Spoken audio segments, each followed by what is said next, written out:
How civilizations rise and fall in Mundus. In Mundus, civilizations do not rise because they are virtuous. They do not fall because they are wicked. Their cycles have nothing to do with fate, divine favor, or moral failure. Civilizations rise and fall when the explanations people live by no longer match what their lives actually feel like. A civilization is not its buildings. It is not its borders. It is not its rulers. A civilization is a shared explanation. An agreement, often unspoken, about why people suffer, why they labor, who decides things, and why sacrifice is expected. When that explanation no longer fits daily experience, the civilization begins to come apart. The forces that never leave. Some conditions never disappear in the mortal veil. Hunger, violence, exhausting work, birth, inheritance, and death. And always the question of who decides and who must obey. These forces do not change. What changes is how a society explains them. That explanation is what rises, hardens, and eventually fails. Phase 1. Emergence. Civilizations do not begin with ambition. They begin with exhaustion. People are tired of hauling food through danger, tired of burying neighbors without understanding why, tired of surviving alone. So they gather, they cooperate, and they form explanations that help them last another season. Early beliefs are practical. Gods are close and demanding. Rituals cost time, blood, or food. Leaders are watched, not admired. Rules bend when survival requires it. Disagreement is common. Nothing is settled yet. When someone asks, "Does this explain what we're living through?" the answer is still yes. Phase 2. Consolidation. Over time, some responses work better than others. Granaries fill more reliably. Walls hold. Trade repeats. What was improvised becomes habit. What was habit becomes law. Rituals shorten. Authority settles into offices. Gods stop changing and begin issuing rules.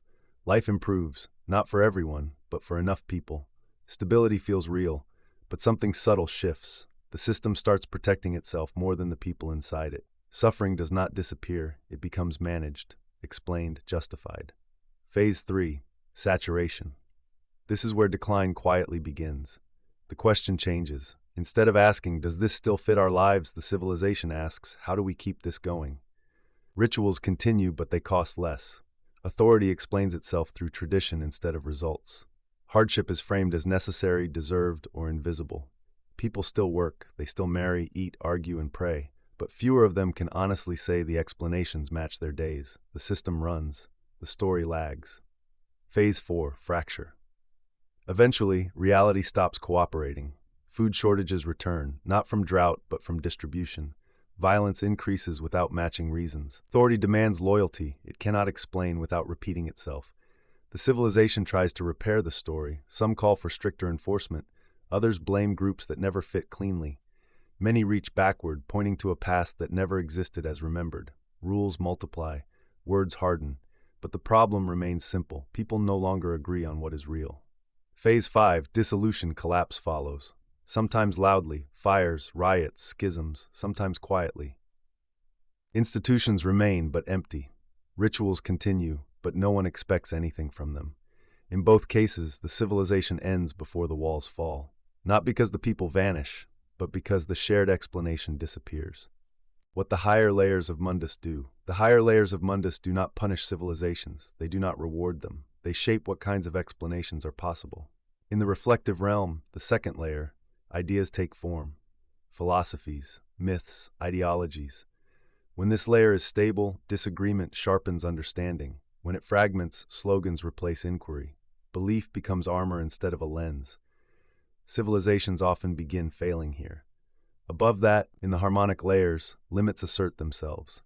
Systems stop scaling. Institutions fail despite competence. Power structures grow brittle. To those below, this feels like betrayal. But it is only feedback. And above all of this is the silent dominion, the layer that governs what civilizations treat as unquestionable. When a society binds itself to a single absolute, growth, control, purity, it loses flexibility.